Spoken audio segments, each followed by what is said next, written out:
All right, so we'll just go ahead and get started. Since we're missing a few people, I think that most will probably having trouble just downloading or getting to the app. But since we're kind of on, everybody's got a schedule here, we'll just kind of go ahead and get started.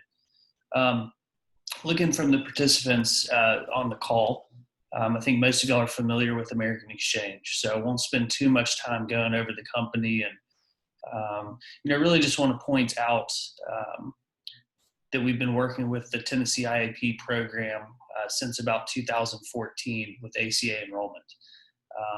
We assist a bunch of other states and did over 17,000 Ryan White enrollments in 2019 for this year, 2020. So we want to just really position ourselves as a resource for the case management organizations across the state of Tennessee. My name's Andrew Hetzler, by the way, and just kind of to be clear on, our relationship with the Department of Health.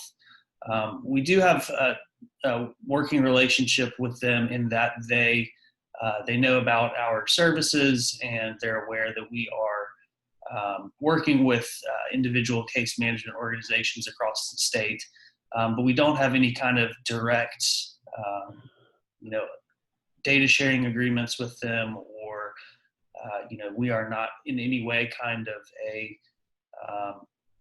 designated vendor by the state of Tennessee. So I just want to be clear about that up front. But what I wanted to do today is just kind of go over the enrollment process. There's a couple different ways that we can process an enrollment for yourselves, your case managers, or your clients over the phone. So, we operate a call center here in Chattanooga, Tennessee, and you're welcome to call into the designated phone line, and we can walk you through the enrollment process and do everything over the phone. You're also certainly welcome to provide that phone number to your clients. So, if you're, if it's, the timing is off with a recertification with one of your clients, and you just want to add, tell them to call into American Exchange, we'll kind of walk them through the whole process. So that's certainly an option that some of the groups in Tennessee use. One of the easiest ways to kind of get a client inbound into our system is through an ACA assessment. And this is an online form that we'll go over here on the call. But this is a great way for you to kind of use a simple online form to basically conduct a marketplace enrollment. I'll go through that, but basically once you submit an enrollment with American Exchange, we're going to take that client data, we're going to scrub it to make sure it's accurate. We're going to get back with you if anything looks, if we need any more information, but we're going to go to the marketplace, enroll that client in an approved plan during the open enrollment period. And then when the client ID is available, we're going to communicate that back to you, the case manager, or to your case management supervisor within your CBO, within your agency. So, just pretty simple idea. We're kind of wanting to act as kind of a middleman, if you will, for the health insurance marketplace and the health insurance carriers. So, really the problem that we found in Tennessee, that was a lot of case managers were relying on their clients to bring this information in, and we can kind of provide all of that to you. So it kind of takes the client out of the responsibility of performing their own enrollment and bringing in their premium notices and all of that. All of those steps, we can take care of that part. We're a free service. We are compensated by the health insurance carriers for each enrollment. So what I'll do now is basically just get into the slides here, if I can get into it. So here is the site where you can complete an IAP assessment. One thing that's great about this form is that we can open it up today. So you're ready to go ahead. If you have clients that you know you need to enroll for 2021, you can go ahead and start completing these assessments. The URL is just this americanexchange.com/Tennessee IAP 2021. So that's a blind URL, meaning you can't get to that site from our americanexchange.com. You have to enter this into your browser to get to this page. So getting into the actual assessment, we have made some updates, some new features to the assessment this year. When we're building these forms, we're really just trying to mimic or, take the Marketplace app that CMS produces that we complete on behalf of your clients. And we're trying to make that easier and a little bit more functional, basically like reapply the application to, the Ryan-White enrollment process and the needs of your CBO. So, there's very kind of basic sections in this application, and I'll kind of go through each one. First off here, we just need information on the primary applicant. So first name, last name, date of birth, gender or sex, social security number, phone number, email, and a tobacco use question. Some of the common questions for, if we have any transgender clients trying to answer this question, the Marketplace prefers for you to answer the gender that matches most of your other legal documentation. So, if most of your other documents have been changed to male or to female, that's what the Marketplace suggests using for that question. The tobacco question here does include vaping, so keep that in mind. There's also some optional questions about preferred spoken language, preferred written language, and race and ethnicity. These are purely optional.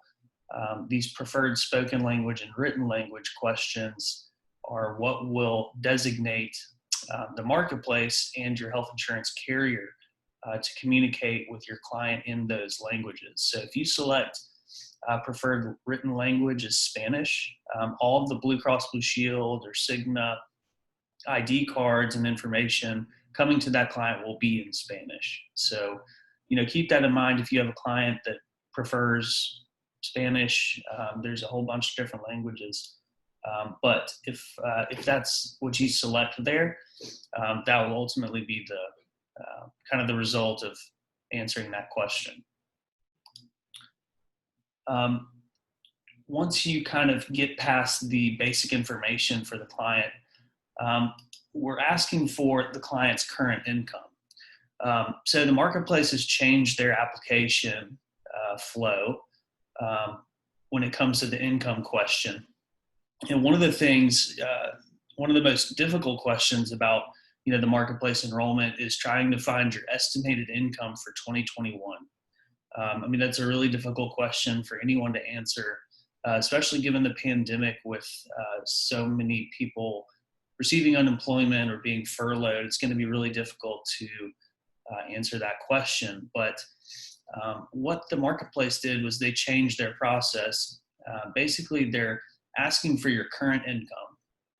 And what they'll do is they'll give you, at the end of the application, they'll say, hey, here's your annual current income. Is this a good estimate for 2021? Yes or no? So we kind of wanted to follow that same logic. So we think this will be a good way for you to, one, you can calculate, the form will calculate the estimated income. We actually have a bug right now, I believe, with the calculation, but I'll kind of walk through it as it should be. But ultimately, here's where you would enter the client's current income information. Is the client receiving any of the types of following types of income? And if you select no, you're basically indicating that the person is estimating zero income. If you select yes, it's going to drop down with 3 different opportunities for you to put in income types. Most everyone that we enroll is either a W-2 employee or self-employed. So, just for this example, you can select salary, wages, tips, and commissions. The employer name is required. And then you would select their current pay frequency and how much they're earning at that position. There is a bug in the system. I hope it's fixed now. No, it's not. But here's the gross income field, and this will calculate what you put in here. So it'll take this 3,300 times 12 and annualize it for for you as you fill out the form. And it will all kind of work with multiple jobs. If the person has, is driving Uber on the weekend or something, you can designate each of these income types in this field. So moving on, this is all still kind of information about the primary applicant. You have the home address field. This field has been updated to kind of have a Google verification within it. So, you just start typing your address and it will populate with the options. So if you have an apartment number, that's where this field would be used. So if you, want to put in apartment number there, you can do that. And you can also indicate a separate mailing address. So if your client has a separate mailing address or you want to receive notifications at your CBO, you can certainly put that in here and work the form in that same way. Additionally, we're getting down to the case management information. So this is kind of how we will we'll filter all of the enrollments back to your organization. So I've got a list here of all the case management organizations across the state of Tennessee. If you see something that's wrong on this list, or if you want me to change the name of your CBO, I'm more than happy to do that. Also, if you have a list of case managers that you want to include as a drop-down, what I can do is, when you click SIMPA here, it'll pop up with a different drop-down here of a list of the case managers. So saves a little bit of time from, having to put in, your case manager's name and having to type it in each time that you fill out one of these forms. So if you do have a list and you want me to kind of build that into the form, I'm more than happy to do that as well. But this is where you would indicate, your case management organization. Right now, there's just an open text field for the case manager name and the case manager email. So moving past that section, we're into the tax and household information. So, one of the parts of the marketplace application is, understanding the client's tax filing status, if they're married, if they're claiming dependents, all really for determining their tax credit eligibility and the amount of tax credit that they are eligible for. So we always ask if the client is planning to file income taxes next year, yes or no. If you answer no, you're still eligible to get a health insurance plan through the ACA, but you're not eligible for a tax credit. So just keep that in mind. If you have a client that is not planning to file income taxes for any reason, then, they can still get a plan. It's just without tax credits. If you have any of those clients who are not tax credit eligible, we really don't need the income information. So if you have those clients, you can kind of skip over those sections. But that's just, if that will kind of just make it easier for you. But most of our clients are tax filing and they are indicating their status here. So most of the clients we work with are single or, claiming one or two dependents. But if you do have a client that's married, you can indicate that here. This married filing separately status is another one of those ACA rules where you're not eligible for a tax credit, but you can still get an ACA plan. But if you are married filing jointly with your spouse, you would enter their information here. And Within each person that you indicate on this application, it also gives you the option to put in their income levels, and it will all aggregate to that household income number in the income verification section that we're coming up to. So just keep that in mind. You know, if you're in the form, you're like, hey, I need to put the spouse information in or the spouse's income in, you have to basically tell the form that there's a spouse on in the tax household or on the plan first. But, you know, ultimately, you can indicate you're married filing jointly here. If you're applying for coverage with your spouse, yes or no, you'd indicate that here. And you would then complete the information on your spouse. There's also this section where you would input if they are working or receiving any type of income, you could put that here. So within each person, you have this option of inputting additional income for the household. So same idea for the dependent information. The first question here is just asking if you're going to claim any dependents on your taxes. So that's where you'd indicate here. If you indicate yes, it's going to ask how many dependents you claim on your taxes. There's room for up to 10. But within each dependent, you know, it's again kind of the same idea. You indicate the relationship, first name, last name, date of birth is all we need. If you are, you know, if they're receiving any type of income, you can indicate that here. That's how you would indicate dependents on this form. You know, keep in mind, you know, if you're trying to, if you have clients who have a dependent that's also eligible for IAP or for ACA assistance, you would want to fill out a completely different assessment for them. So just keep that in mind. If you have two people, you know, primary applicant with someone they claim as a dependent, you would just want to indicate the dependent here for tax filing purposes. So, you know, for example, if that person was claimed as a dependent by the primary applicant, you would want to indicate that here so that we get the proper level of advanced premium tax credit. But if that dependent is also eligible for Ryan White benefits, you would want to complete a new application with them as the primary.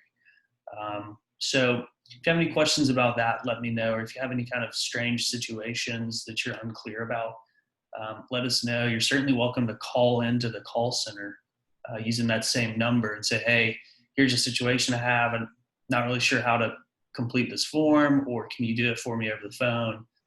So we'll be more than happy to do that. So I sent you an email. Moving past the estimated income or the dependent section, we get to this estimated income section. And I apologize, it's not working right now. I recognized a bug this morning and we're working on it with the developers. But when you get to this section, the gross household income will appear here. It's an annual calculation of, you know, what you put in for the primary applicant's income, spouse's income, any of the dependents' income. It'll all aggregate into this field. And you'll have a number, you know, let's say it's $50,000.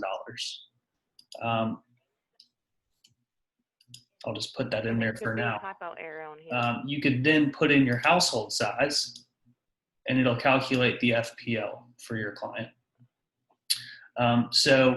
It also asks, hey, is this a good calculation? You're welcome. You know, the calculation may come out to 40,000, but you may want to put 50,000 as an estimate for 2021. You can just kind of simply override this field and put the gross household income in there. You know, finally, we're getting close to the end here of the form. Citizenship section. We don't really have too many, you know, Tennessee Ryan White clients that have, you know, permanent resident cards or employment authorization cards, but here's where you would indicate that information. You would kind of select what type of card they have, and then we could, you'd indicate that, and you can provide some of their information. So if you have any questions about that, let us know. You know, clients with without a social security number. I believe that we can enroll those clients with Blue Cross Blue Shield of Tennessee. I'm not sure if they've updated their rules on that, but we'll look into that and try and get back to the group with information on clients without a valid social. So moving on, kind of at the end of the form here, we're with the some of the other mandatory questions that appear in the marketplace application. This is if the client's Native American or Alaskan Native. If you do have someone who is a card-carrying member of a Native American tribe or Alaskan Native, they have different benefits and different plans that are available to them. So, if you have that situation, feel free to give us a call, and we can certainly advise on the best way to enroll that person. If there's any females currently pregnant on the application, this is purely a Medicaid determination question. And then finally here is if anyone's offered coverage through an employer. So, if you're offered coverage through an employer, you're probably not eligible for a tax credit. But there are some further questions here if you do have a client who's offered coverage at work. You can indicate some of the information here. Again, if you have questions about the affordability of that plan and if the client's going to be eligible for a tax credit, feel free to give us a call. There's a ton of different ways to determine affordability for an employer, so it's not always clear or communicated properly to the employee if they're eligible to go to the marketplace or not. So, if you have anyone that's offered coverage at work, feel free to call in and give us any more information about that. The majority of the clients that we enroll are typically not eligible for employer coverage.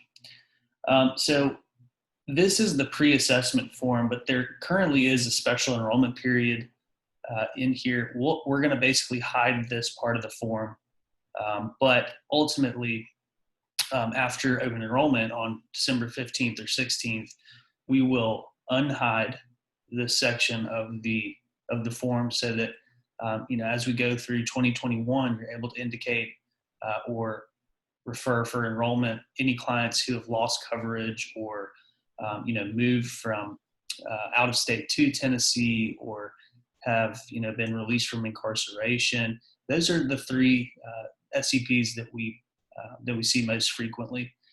You'll be able to indicate that in this section. What type of event they've gone through, and then some more information about that. And then finally, the last section here is just basically on plan selection.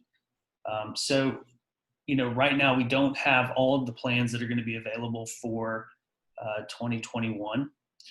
Most of the health insurance carriers in Tennessee have indicated that the plans that they're offering are not going to make any major changes. So, what that means for us is basically, Cigna is still going to be offering the same types of plans, something very similar to the 4750, or, it may even be named the Cigna 4750, but have, a slightly higher deductible and out of pocket. So on this plan selection area, we've got, do you have a preferred health insurance plan already selected for the client? If you say yes, it'll pop up with a drop down with the plan selection. If you say no, basically what we're saying, if you don't have a plan selection for the client, American Exchange will take, look at the client's area where they go to, the case management organization, make sure the doctors are in network, and kind of get them into an approved plan.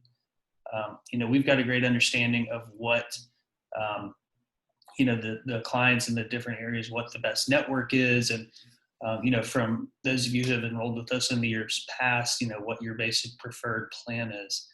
But also, if you say that you have a preferred plan here, it gives you a couple different options on the plan selection. So the drop down we've included here has all of the current approved plans. So it does list all of the plans that are approved for 2020. So we're assuming that a lot of these plans are going to still be available in 2021.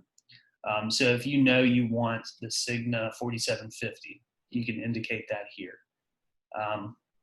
Or if you're unsure about the plan type, the state of Tennessee usually approves silver level plans.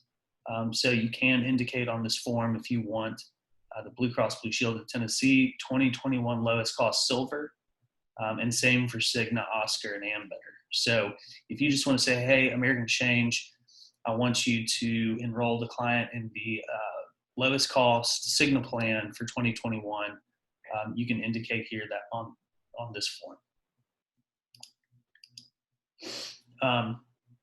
There are spots for additional file uploads.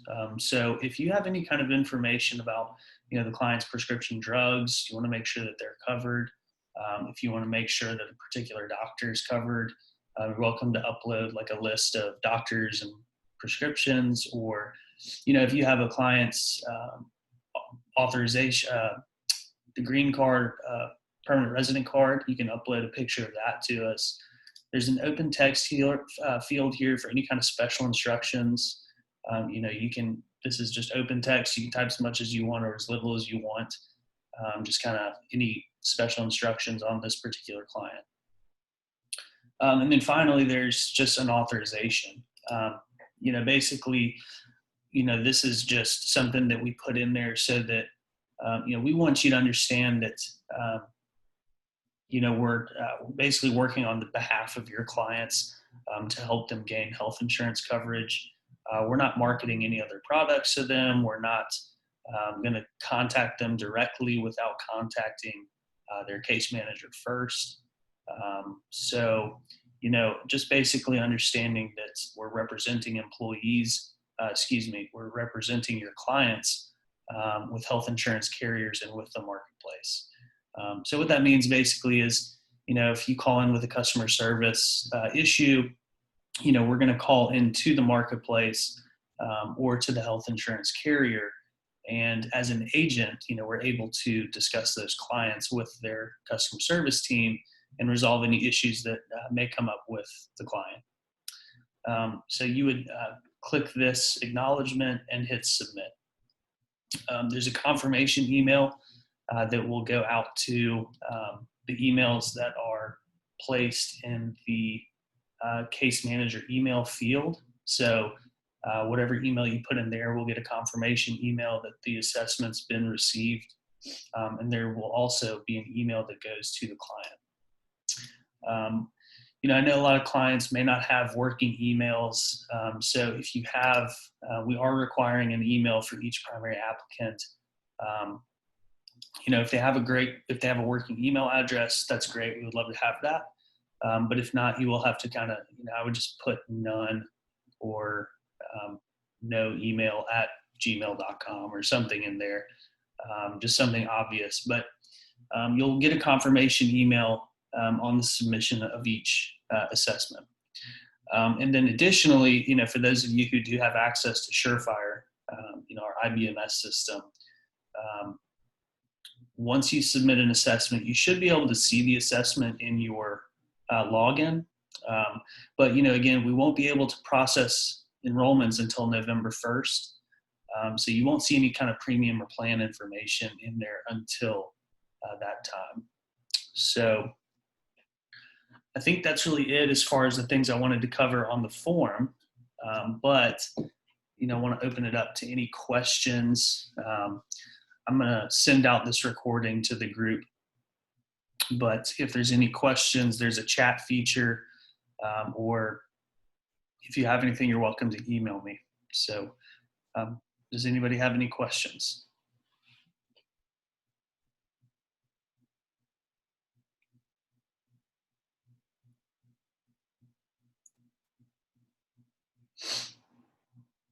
Yeah, I think, it's a pretty simple form. I think I think we can provide, very streamlined, simple service for your group. I know we already work with a lot of the CBOs in the state, but if you're kind of new to American Exchange, I've got Rachel Culler here on the phone. She is kind of acting as the de facto account manager for all the Tennessee CBOs. So she's very familiar with the networks and the current processes and how to best handle unique situations. So definitely want to refer people to Rachel or myself for any questions, or again, if you want to set up your list of case managers on the form to kind of make that a little bit easier, please send that to me, and we can kind of build that into the process. But otherwise, I appreciate everybody's time. And again, this form will be open right now. If you want to go ahead and start submitting clients, we're ready to accept those. So it's just americanexchange.com/Tennessee IAP 2021. So again, my name is Andrew. So if you have any questions, just email me a.hetzler, HETZLER, at americanexchange.com. And thank you all. Appreciate your participation.